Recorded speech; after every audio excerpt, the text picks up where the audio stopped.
E aí, pessoal, chegamos na reta final do match. Depois de 10 partidas, o placar está empatado em 5-5, com 8 empates para cada lado e uma vitória para cada jogador também. Então hoje o Caraquinho vai de brancas, tentando se recuperar da derrota que ele sofreu na 10ª partida, que o Carlsen jogou muito bem, conseguiu pressionar um final com uma pequena vantagem, que ele conseguiu converter em ponto, e foi um resultado muito importante para o Carlsen, que aí ele conseguiu igualar o match 5-5, ele estava um ponto atrás, né? Então agora as opções são todas em aberto. Mas antes de começar eu queria dar 2 notícias, tá? A primeira notícia ruim é que não vai ter a partida decisiva no domingo, porque tem um dia livre a mais que foi estipulado pela organização, por questão de ser a penúltima partida e a última, né? Então, entre essas 2 partidas vai ter mais um dia livre a mais do que normalmente estava tendo. Então, se você achava que ia assistir a última partida do domingo tranquilão, sem precisar ir trabalhar, sem precisar ir para a faculdade, sem precisar estudar, infelizmente não vai ser assim. A última rodada vai ser na segunda-feira, 5 da tarde, horário de Brasília. Queria também mandar um alô pro José Luiz de Melo, lá de Santa Luzia, Minas Gerais, que é um dos espectadores do canal do YouTube, que, essa é uma notícia boa, chegou em 2.000 inscritos. É uma meta que eu achei que não ia ser fácil chegar antes de acabar o match, mas estou bem feliz, quero falar mais uma vez, agradecer aí todo mundo que está compartilhando, comentando, elogiando, né, mandando mensagens, que da minha parte essa iniciativa vai continuar com certeza, mesmo depois que esse match acabar. Então vamos lá, o que aconteceu hoje? O Caraquinho vinha dessa derrota, jogou E4, né? Já tá aí na tela pra vocês verem. Mas o que ele ia fazer nesse momento, né? A minha impressão é que o Carlsen ia jogar de uma maneira bem sólida mesmo, o Carlsen, pra tentar levar pra última partida e tentar fazer o ponto na 12ª, né? E o Caraquinho, claro, né? Tem vamos dizer, uma metodologia, né? Uma coisa que eu já ouvi soviética, assim, que eles falavam que sempre depois de uma derrota, o empate nunca é um mau resultado, né? Claro, a não sei que fosse necessário. E não que ele vá jogar para empatar, jamais. Mas eu imaginei que ele ia tentar jogar um pouco mais seguro também, né? É claro que ele é um jogador que pode aproveitar todas as chances que o Carlsen dá para ele, né? Mas a minha ideia antes da partida era mais ou menos essa, né? O Carlsen jogando bem sólido, o Caraquinho jogando o E4 dele, que não estava conseguindo muito, mas enfim, ele de branco é sempre perigoso. Mas acho que com algum certo nível de cautela. Eu imaginei que ia acontecer isso na partida, mais ou menos. Então o Carlsen repetiu o E5 dele, cavalo F3, cavalo C6.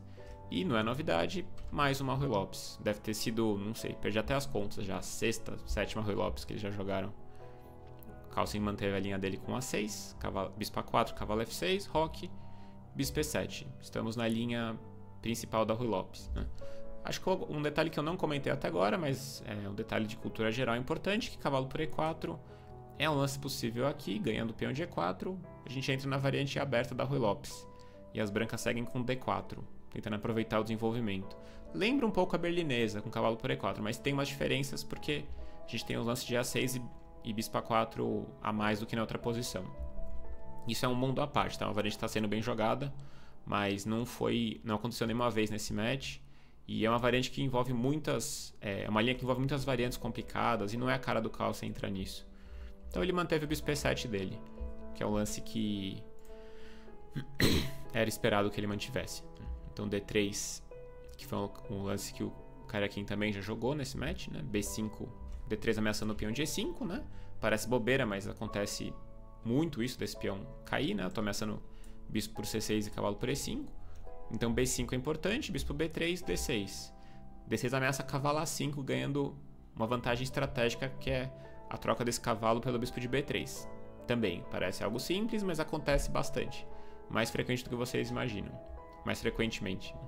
Então ele jogou A3, que é um dos lances possíveis. Ele já tinha jogado assim uma partida com A3. Roque. Não, o A3 é para ter uma casa disponível para o bispo de A2. Bispo de B3 em A2. Roque e cavalo C3. Isso aqui a gente já teve na segunda partida do match, né? E quem tá assistindo aqui a segunda partida do match parece que faz já uns 3 meses, né? Na verdade não, né? Na verdade faz o quê? Uns 15 dias, né? Mais ou menos. Então cavalo C3.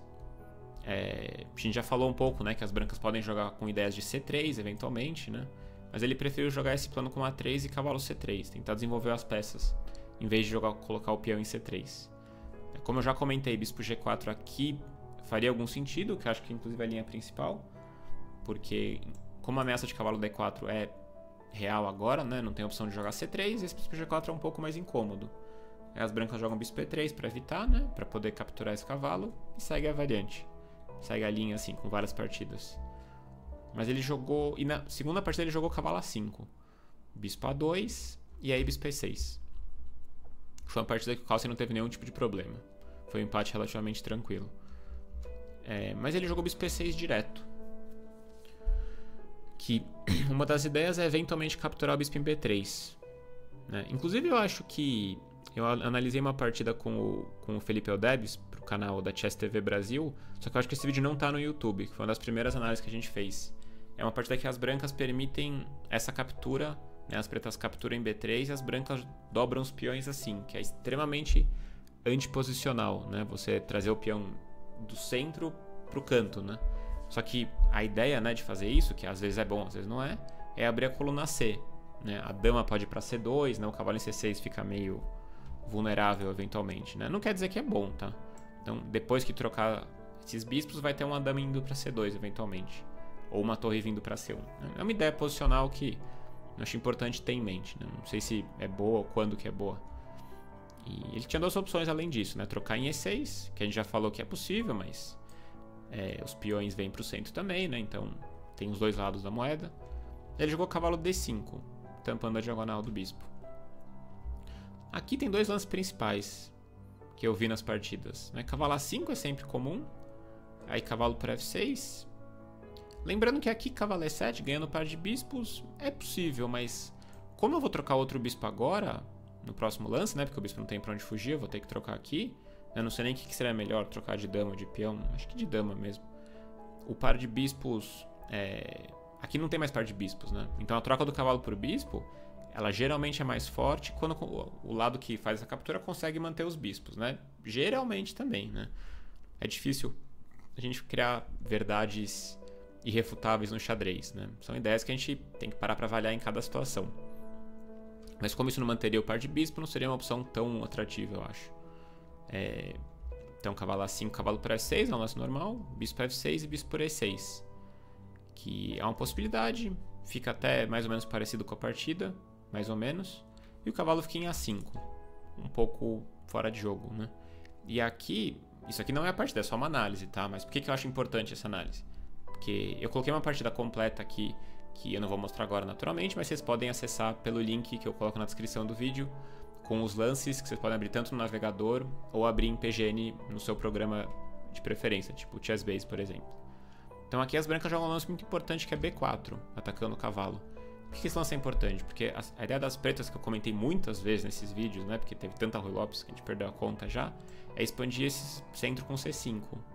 Né? O espião é muito importante para ajudar a controlar o centro, ganhar espaço. Então B4 meio que elimina essa opção. Agora o cavalo tem que ir para frente do peão de novo. É claro que esse cavalo pode sair mais para frente, mas enfim, segue o jogo. Né? É só uma ideia que eu achei importante, esse B4. Mas a partida não seguiu assim. Né? Em vez de cavalo A5, o Carlsen jogou cavalo D4, que já foi jogado em algumas partidas também, né? Que muda bastante a estrutura, né? Ameacei o bispo. As brancas podem de novo capturar em F6 ou em E7, né? Mas não sei se seria muito vantajoso, mas o cara aqui trocou em D4, né? Que acho que é o lance mais lógico. E aí pro D4 a estrutura mudou, é difícil avaliar se a estrutura é boa pro branco ou pras pretas. O espião em D4, né? Acabou de surgir. É um peão que não pode ser atacado com facilidade, então não pode ser avaliado que ele é uma fraqueza, né? Porque o peão tá, vamos dizer, seguro em D4 por enquanto. Mas ele, enfim, controla umas casas também, né? Tá um peão um pouquinho mais avançado no território das brancas, né? Ele pode ajudar para ganhar espaço na lado da dama também. Mas aqui o interessante é pensar o seguinte: é que a gente logo teve uma mudança de estrutura de novo. A estrutura dos peões é muito importante para decidir, para a gente poder avaliar a posição, né? Então se vocês pegarem a ala do rei, né? Vou tentar passar uma reta, vamos dizer, para esse lado aqui. Você concorda que as brancas têm 4 peões, né? E as pretas têm 3 peões. Isso é tipo uma maioria de peões que a gente chama, né? Não é uma maioria tão real, né? Porque o peão de E, ele tem o peão de D6 ainda, barrando o avanço dele, vamos dizer. Mas esses peões têm mais liberdade para avançar, né? Isso na ala do rei, tá? E na ala da dama, virou um carnaval aqui já, né? Mas tudo bem. Na ala da dama, né? Que seria essas colunas aqui, as pretas têm... Nossa, tá bem confuso, mas eu espero que vocês entendam.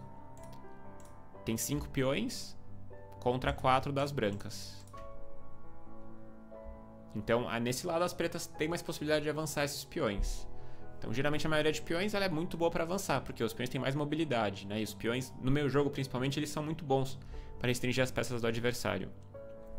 Então, nesse caso é um pouco diferente, mas geralmente, quem consegue expandir melhor a maioria de peões própria, consegue restringir melhor as peças do seu adversário. Essa é uma regra geral que eu acho importante ter em mente. Tentar avaliar quem tem maioria de qual lado, né? Então, sempre que você tem maioria, tentar avançar esses peões, geralmente vai dar um resultado bom, né? Geralmente. Mas na partida, tinha uma ameaça eventualmente das pretas. Deixa eu até tirar essas setas que dá até uma aliviada aqui, né? Se as brancas fazem um lance qualquer aqui, por exemplo, as pretas podem trocar em D5. Uma captura parecida com aquela que aconteceu em D4, e agora tudo aquilo que eu falei vai por água abaixo, porque a estrutura mudou de novo, né? Então a gente não tem maioria pra ninguém agora. A gente tem 3 peões desse lado e 5 do outro. Não, 5 não. 5, certo. Isso é uma estrutura bem esquisita, tá? Porque tem uns peões dobrados pros dois, né? Um peão... Esse peão avançado no meio dos peões das pretas é meio estranho, né? Imagina que tá equilibrado também. Mas em vez disso, o Karjakin jogou cavalo para F6, bispo para F6. E o problema é que bispo para B3 é um pouco incômodo. Eu vou piorar minha estrutura muito. Mas se não, o lance que eu falei que iria de encontro com o tema que eu expliquei agora seria F4. Porque eu consigo expandir minha maioria. O problema é que isso ocasionaria um enfraquecimento da estrutura.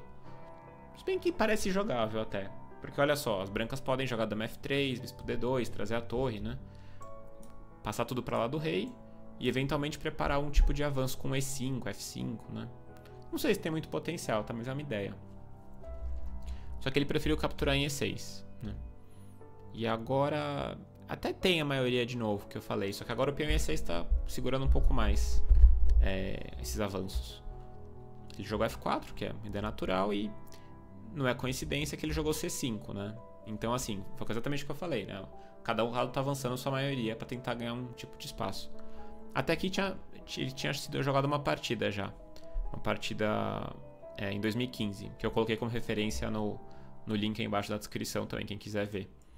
Que as pretas jogaram E5, que é um lance um pouco estranho, mas possível até. As brancas jogaram F5. Se um dia as brancas conseguirem encaixar um G4 e H4 e G5, as brancas vão ganhar, né? Porque aí vão sufocar as pretas, basicamente, né? Mas é difícil encaixar, na verdade, esse lance, porque se toda hora que eu jogar G4, eu jogo um H6 e eu tenho um controle muito bom das casas de G5 e H4, né? Eu dificulto o seu avanço muito. Enquanto isso eu vou tentar jogar C5, C4, D5, né? De novo usando o mesmo conceito, tentando expandir a minha própria maioria de peões, né? Seria uma coisa assim, né? C5, D5, C4, não sei. Mas não aconteceu isso. Agora, lance do Karjakin, lance 14 é novidade, C5. Nenhuma partida que foi jogada até então. Eu não acompanhei ao vivo exatamente a velocidade que eles jogaram. Não sei quem estava preparado aqui ou não estava. Mas enfim, uma posição normal também. Não tem nada de preparação aqui do outro mundo, né? Só fazendo lances naturais. Ele foi jogado dama G4, né? Porque as brancas estão querendo jogar na lá do rei. Dama D7 e F5 logo de cara. Eu achei que ele ia esperar um pouco para fazer isso, mas parece natural também. Aí o Carlsen trouxe a torre para E8, parece muito lógico, defender o peão, colocar a última peça em jogo. No caso de trocar aqui em E6, acho que levaria uma igualdade completamente sem jogo para ninguém, né? Posição muito fechada, material igual. Às vezes a estrutura branca parece um pouquinho mais bonita, mas eu posso um dia preparar um D5 aqui, e aí eu neutralizo tudo, faço com que a estrutura fique totalmente igual, né? Se eu trocar esse peão de D pelo de E. E se as brancas tentarem abrir a coluna aqui para jogar com a torre, né? B4 deve ser bom. Mesmo que coloque um peão na casa preta, não tem problema. Ou seria muito mais grave permitir que as brancas ativassem a torre por aqui. E isso costuma ser chato. Então aqui colocar os peões na casa preta eu não vejo como um problema sério, porque, enfim, as pretas não têm uma fraqueza também, e o bispo se estabelece bem em E5 aqui. Não é uma peça ruim. Mas foi jogado bispo D2 mantendo a tensão, né? E o Carlsen jogou C4, expandindo a própria maioria de peões dele, né? E aqui é interessante, ele tem uma ideia posicional que é jogar C3, Porque aí se trocar D por C, B por C, esse peão em C3 pode ser incômodo. E em alguns finais ele realmente pode dar problema. E outra coisa, o peão de A pode ser uma fraqueza daí. Ele vai ficar sozinho, né? E tem vários finais que um peão na sexta, assim, ele costuma ser interessante. Por isso que aqui eu pensei que ele podia jogar um lance um pouco estranho, mas... não sei. B3 talvez eu pensei. A ideia é que não deixa o peão de A totalmente abandonado, né? No caso do C3, daí não sei. Até bispo E1 pode ser um lance aqui. Eu teria dúvidas em deixar esses peões tão avançados aqui, né? Mas como o peão vai chegar de qualquer jeito em C3, né? Ou até bispo G5, talvez, não sei. Mas dá um certo medo de um dia entrar uma torre aqui, enfim, esse peão de C, né? Não sei, ele não vai ver que ele não quis mexer nisso. Ele jogou H3, que talvez fosse hora de comer em E6 mesmo, né? Eu vi que na coletiva o cara aqui não gostou muito do H3 que ele jogou, que o Carlsen achou uma manobra interessante para pegar um pouco da iniciativa. Mas F por E6 levaria meio que a igualdade, eu acho. De novo, aquela posição que eu comentei. As pretas estão com a maioria um pouco incomodando, porque jamais que as brancas trocariam. E eu tenho que ficar de olho nesse C3 sempre, que é meio chato. Eu posso até pensar em jogar um torre C2, torre C8 e trocar e entrar com a torre na sétima. Então se geralmente é uma posição que tipo, a troca D por C4 não é boa para um lado e a outro lado tem mais flexibilidade, esse lado, né, no caso as pretas, tendem a ter uma pequena vantagem. Porque as pretas que escolhem quando definem a estrutura, né? Não sei. Mas também tem lance como A4 aqui, né, para ativar a torre. Acho que no final é equilibrado também, mas não vejo problema para as pretas. Só que ele jogou H3, que ele disse que era para tentar defender a dama de G4, não sei. Ele mostrou uma variante lá que justificava esse lance, né? Ah, eu lembrei aqui que ele mostrou assim, E por F5, que já é um lance estranho, né, porque ajuda a trazer a torre, e torre E5 perderia por causa desse, que é um golpe infantil, né, que Carlsen jamais levaria. Porque se trocar as damas agora, eu jogo torre por F8 cheque intermediário, né? Antes de retomar a dama. E sobrei com uma peça a mais. Esse é um típico lance tático, né? Torre F6, e se retomar a torre aqui em F6, a dama tá no ar em D7. Isso, mas segundo o mesmo cara aqui falou, era uma linha boba, isso assim. Ele falou que o H3 não foi bom mesmo, não foi pra dar esse golpe que ele jogou isso, né? Mas ele achou que poderia ser útil. Ele jogou H3 porque ele achou que tava tudo sob controle aqui. Daí o Carlsen jogou C3, né? O Carlsen foi bem objetivo, né? Fazendo o plano dele, que é tentar deixar essa fraqueza em A3 em algum momento também. Jogou B pro C3, e esse momento eu tava vendo, né? Eu fiquei realmente impressionado com o lance que o Carlsen fez aqui. Esse aqui era natural, né? Qualquer ser humano faria isso sem pensar. Bispo E3, e eu não sei o que é variar dessa posição. Eu vi essa partida, eu não conseguia nem começar por onde avaliar, porque é uma estrutura muito sem padrão, né? Tem um peão de A fraco, esses peões de E e D, né? Opa, não era minha. Opa, agora sim. Esses peões solto e o centro meio bispo em F6, meio fechado, não sei. É um tipo de posição que eu não consegui identificar um padrão, assim, pra comparar, né? E eu fiquei aliviado porque na análise o Carlsen comentou lá que talvez D por C3 era uma opção, e depois de bispo E3... ele fez uma cara assim, ele ficou olhando uns segundos, eu falei, bom, então se ele não sabe com tanta clareza o que está acontecendo, beleza, né? Tô mais tranquilo agora. Não sei. Aqui as pretas podem talvez tentar jogar um D5, tentar ativar a dama, não sei. Eventualmente pensar em fechar com D4, pensar em capturar aqui em E4, também não sei. Enfim, as pretas estão com uma certa iniciativa, parece. Parece que as trocas das brancas estão só ajudando um pouco, né? Eu trago posso até ah, não, aqui na verdade isso é problemático para as brancas, parece, né? Porque eu tô tendo os problemas no bispo de E3 aqui. E se eu trocar aqui, tô ameaçando ganhar o peão, né? Por causa do bispo caindo. E se bispo C5, por exemplo, é uma maneira interessante de ilustrar como esse peão é perigoso, né? Vamos supor que torre D8 seria comum, seria bem lógico, né, para defender o peão. E tô ameaçando ganhar em E4, né? Mas vamos dizer torre C8, vai. Só pra um lance que eu imaginei agora.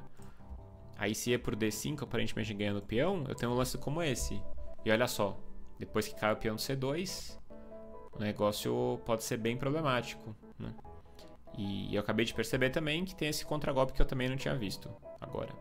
Que é um contragolpe importante, defendendo o peão, né? eu consigo defender indiretamente o bispo do C5 e o peão do C2. Porque se torre por C5 eu ganho a torre em E2, e se capturar a torre em F2 eu volto o meu bispo, tiro ele do ataque e ganho o peão. Então essa minha ideia que eu achava bonita, na verdade é ruim. Mas talvez torre D8 então seja melhor, aqui mais simples. Defendendo o peão. E se trocar agora eu jogo torre por D5 primeiro e depois sigo com torre E2. Ainda vai ter torre F2 para defender, mas sei lá. As pretas têm alguma iniciativa. Inclusive esses peões podem andar também. Então, colocar esse peão em C3 pode dar problema para as brancas, em algumas posições. Se as brancas jogarem com certa displicência. Só que B pro C3, ele podia jogar D pro C3, que era bem normal, só que ele jogou D5, que eu achei um lance bem surpreendente. Em vez de retomar o peão, ele coloca mais um peão ali no meio da confusão. E aqui eu não consigo nem entender o que está acontecendo direito, Então, por exemplo, no caso de trocar em E6, porque a gente tem um instinto de querer eliminar a pressão logo, Essa loucura, pode jogar F por E por D, C por D, As pretas têm... Cada lado tem 3 tomadas de peões, Geralmente a gente troca logo, quando tem um peão para trocar, É difícil manter assim, essa tensão. Então, no caso de F por E6, dama E6, a linha que eu falei, parecida, Troca as damas, se E por D, torre E2. E isso pode ser perigoso para as brancas, Se o bispo sair, eu posso comer em C3, posso comer em C2 primeiro, É uma das ideias. E outra ideia é que as brancas não podem capturar o peão de D4, Porque eu jogo o bispo por D4, cheque. E depois ganho a torre de A1, Ganho com qualidade a mais. Também é ruim para as brancas. E no caso de E por D5, eu tenho até um lance legal que é D por C3. Isso eu estava analisando antes. Porque se eu jogar D por E6, que eu não analisei antes, mas imagino que dama D4 cheque ganha, Porque se trocar as damas, tá caindo o bispo depois, Se não trocar também. E aí as pretas ganham uma peça também. Imagino, E se F por E6, além de dama D5 já parece bom, acho que tem esse aqui que é mais traiçoeiro ainda, dama A7 cheque. Por isso não esqueçam de avaliar os cheques sempre. Sempre pode ter um cheque escondido aí.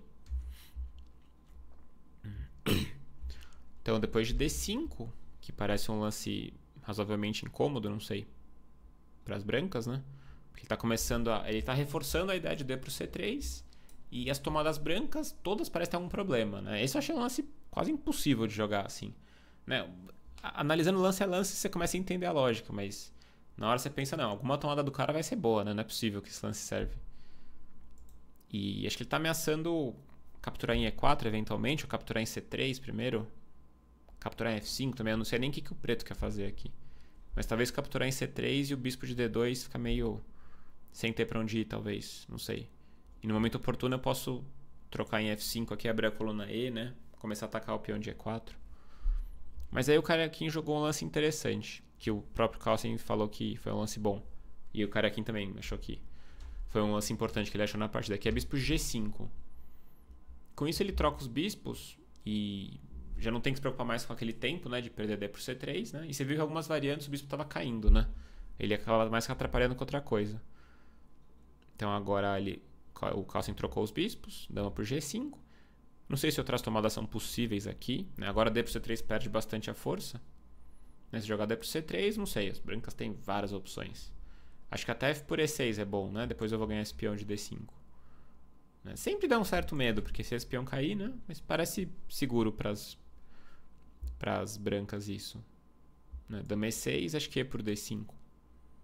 Tem um dama B6 cheque, mas é RH1, sei lá. Tô com o peão a mais também de brancas, Então ele jogou D por E4, quebrando a estrutura. F por E6. Para não deixar esse peão caindo, provavelmente, Também ganhar um tempo na dama ali. Torre F1, dama E6. E aqui acho que o pior passou. O susto que o Karjakin tinha levado no começo meio que passou. Jogou C por D4, eliminou esse peão finalmente. E aqui eu esperava que o Carlsen jogasse C por D3, C por D3 e cheque. Troca as damas, tá com peão a menos. Só que esses peões são muito fracos e as pretas estão muito ativas aqui. Então esse final jamais vai perder. Torre D1, que acho que é o único lance para defender o peão. É até curioso perceber um lance que eu também não tinha analisado antes. Torre F3 as brancas podem até perder, talvez, né? Troca as torres. E olha esse peão passado distante aqui. Rei F2. Esse B4 dá tempo de eu ganhar? Não, B5. Se eu jogar Rei F7 primeiro. Rei E2, B4. Ah, não dá certo. Contei errado os tempos. Tá quase ganhando as pretas aqui, né? Na verdade, Rei F7. E esse Rei E2, Rei D5 mesmo. Rei E6, desculpa. E depois coloco o Rei em D5. Eu entrego o peão de B, né? Por exemplo, vamos só ilustrar aqui. Rei D5, Rei C3. O famoso boi de piranha, né? Você entrega um peão para desviar a atenção dele. E agora, além de ter dois peões, mesmo tendo dois peões a menos aqui, eu vou capturar esse. E provavelmente vou ganhar todos os peões, né? A não ser que o rei branco consiga chegar e empatar, mas acho que não. Né? Rei B5, Rei D3, Rei C6, Rei E3, Rei D6 lá, Rei E7. Rei lá. Não, acho que ganha por um tempo. Né? Só para ilustrar o que eu pensei aqui. Acho que ganha por um tempo, ou mais talvez. Rei E6, Rei G3, Rei F7, Rei H3, Rei G7, H5 por um tempo. Acho que não tem como melhorar a defesa das brancas, não. Tô chutando, né? Rei G6, Rei G4 e aí acabou. Olha que engraçado como a gente pode transpor para um final, né? E às vezes aqui, ó, tem muita peça ainda, mas é uma análise para ser considerada. Né? Esse lance por conceito tá errado. Porque as brancas têm um peão a mais, né? Geralmente os finais com peão a mais são muito bons, são quase todos ganhos, só que esses peões aqui, mesma coisa que nada, né? Quer dizer, mesma coisa que um peão, né? Nada não. Mas a mesma coisa que não tivesse esse peão a mais. Então não faz diferença nenhuma ter esse peão bônus, vamos dizer, né? O que eu tava pensando antes, né? Que eu acho que é um final bem instrutivo para analisar esse. A5, Rei F2. Eu tava tentando jogar B4. Aí quando eu abro B4, né? Se eu retomar em B4, as brancas com Rei E1 conseguem entrar no quadrado. Né? Esse é um tema de finais bem importante. É o quadrado, né? Você pega o peão que está coroando, puxa uma reta até a oitava fileira e fecha um quadrado. Né? Espero que tenha sido compreensível esse conceito para vocês conseguirem entender.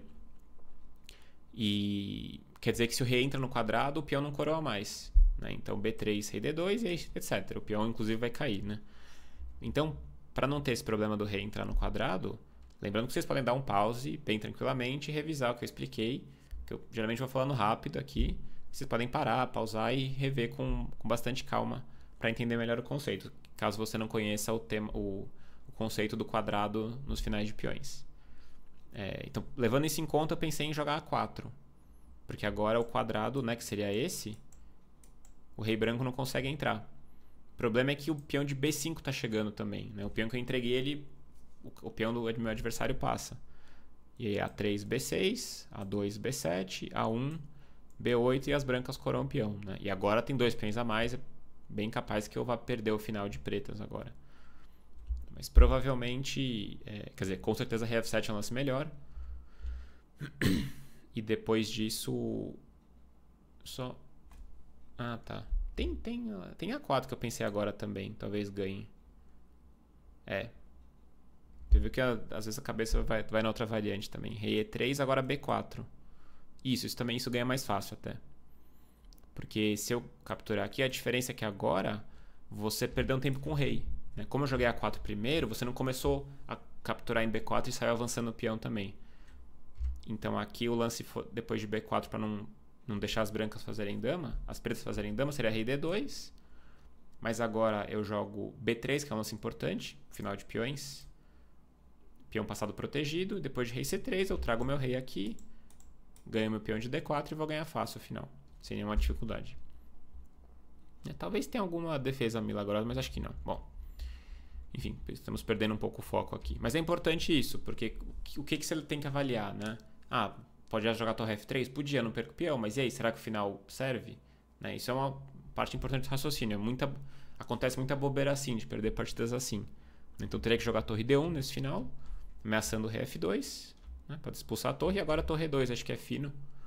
É um lance bem lógico. Quero tentar ameaçar os peão de A também.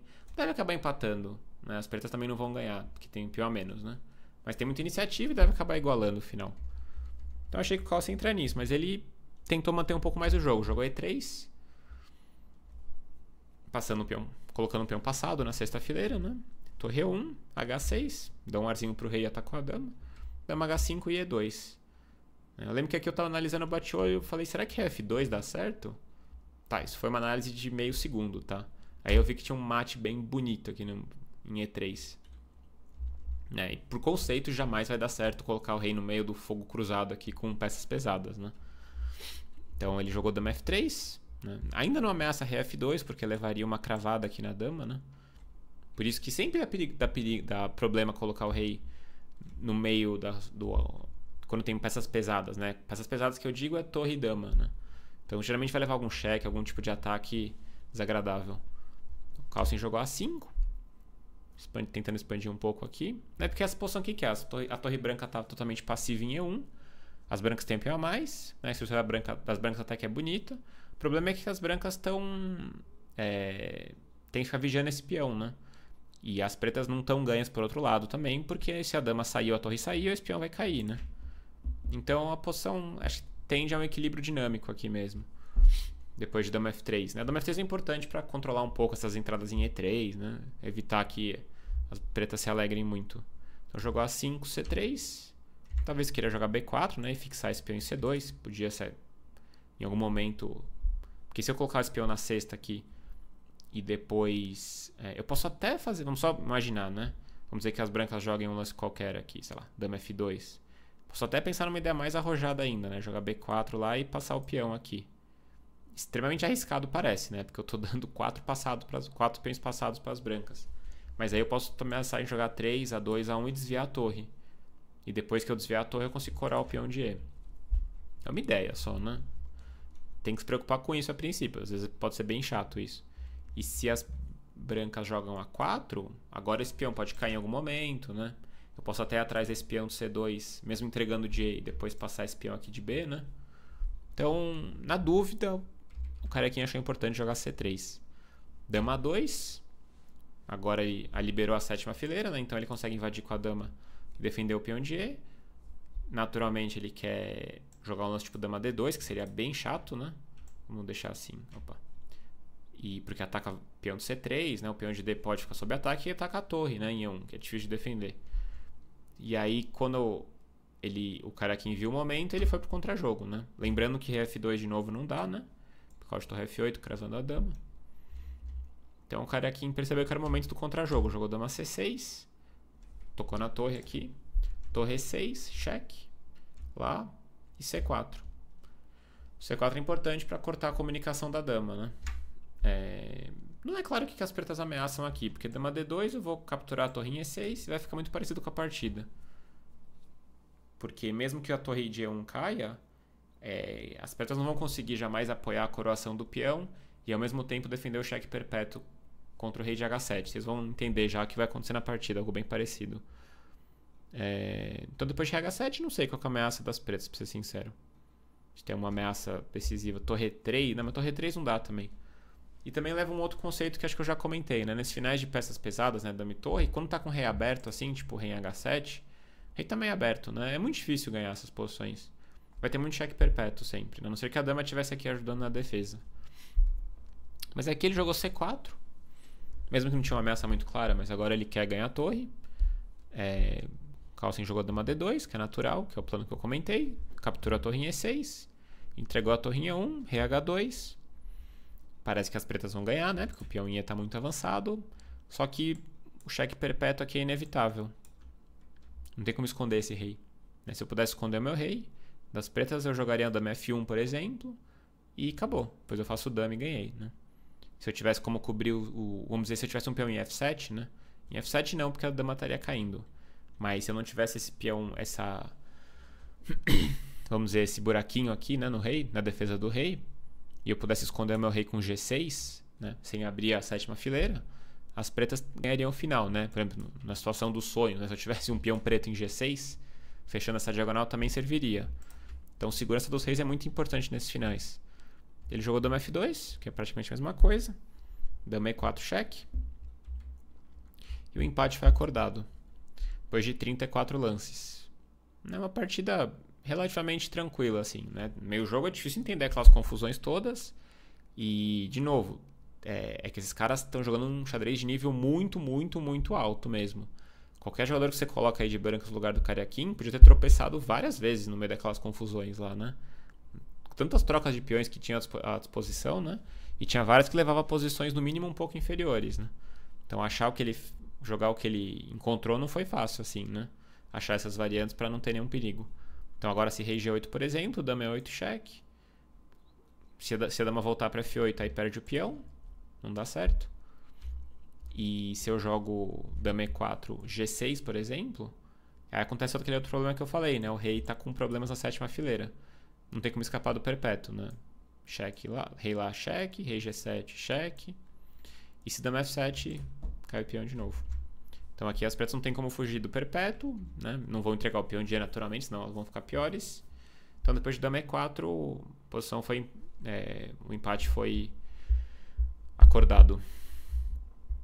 Foi isso. Estamos com 11 partidas jogadas então, 5,5 a 5,5. Lembrando que amanhã não tem partida no domingo, ficou para segunda-feira a decisão. Tá tudo empatado, mas o Carlsen veio de uma vitória, vai de brancas na última partida. Por outro lado, eu sinto o Cariaquim bem confiante também, para não perder a próxima partida. O Carlsen também tá confiante do lado dele, né, já que ele veio de uma vitória na 10ª rodada. Mas vamos ver, né? Do jeito que tá acontecendo as partidas, dá para ver que eles estão bem cansados mesmo. Não que o nível caiu muito, mas dá para sentir assim que tá diferente da energia que eles tinham no começo. Deu pra ver na última partida que o Carlsen jogou muito bem, mas teve aqui aquelas imprecisões na abertura que são compreensíveis, porque são variantes complicadas, mas geralmente são variantes que eles teriam visto com mais precisão, acho, né? E não os dois teriam deixado passar. Acontece, né? Eles são humanos acima de tudo, mas pro nível que eles estão apresentando, tá dando pra ver um pequeno cansaço. Ainda assim, dá pra ver que eles estão bem preparados fisicamente, né? Que outros jogadores estariam muito mais cansados que eles, porque vocês imaginam, estão jogando aí desde o dia 11, né? Estão jogando 6, 7 horas por dia. O problema não é nem jogar 6, 7 horas, o problema é jogar nesse nível, né? Contra um cara do nível que eles estão enfrentando, né? Num xadrez de nível altíssimo é muita energia que se gasta mesmo. Né? Eu vi uma entrevista do Kramnik dizendo que no match contra o Kasparov ele perdeu mais de 10 quilos, por exemplo. Né? E diz que mantém a dieta alimentar normal dele, né? Porque é muita energia gasta mesmo, né? Então, vamos ver o que acontece agora, né? Então, quem conseguir ganhar a última partida vai ser o campeão mundial, 12ª partida. Em caso de empate, tem mais um dia livre de agonia para os nós espectadores na terça-feira. E eles jogam o desempate na quarta-feira. E aí joga tudo. 4 partidas rápidas, mini match de partidas blitz, né? 2 partidas, aí joga 2 de brancas de pretas. Quem conseguir fazer 1,5 é campeão. E se empatar esses matches pequenos, são 5 matches pequenos. E se empatar todos os 5 matches, aí vai para Margedon finalmente. Que as brancas têm... Na verdade eu coloquei errado, eu comentei eu respondi um comentário do YouTube, que na verdade as brancas, no Mundial as brancas têm 5 minutos, as pretas têm 4, e as pretas têm a vantagem do empate, na verdade. Né? Na verdade, desculpa. Aliás, não tá certo, as brancas têm 5, as pretas têm 4. E se empatar, as pretas são campeãs, no caso. Né? Mas acho que não vai chegar nisso, é muita partida até lá.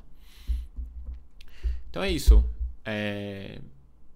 Espero que vocês comentem, continuem aí dando suas opiniões. Tá difícil acompanhar todos os comentários, vou ser bem sincero, tá? Tô tentando responder o que eu consigo, tô tentando acompanhar tudo, mas tá bem movimentada mesmo a página dos comentários aí dos vídeos. Legal, continuem assim. Prometo que eu vou tentar sempre aparecer, comentar o que vocês estão perguntando. E vamos esperar esse domingo, né? Que vai demorar para passar. E que talvez segunda-feira a gente vai ter um novo campeão mundial. Ou não, né? Ou se não, só na quarta-feira. Certo? Valeu, pessoal. Até a próxima, então. Nos vemos segunda-feira.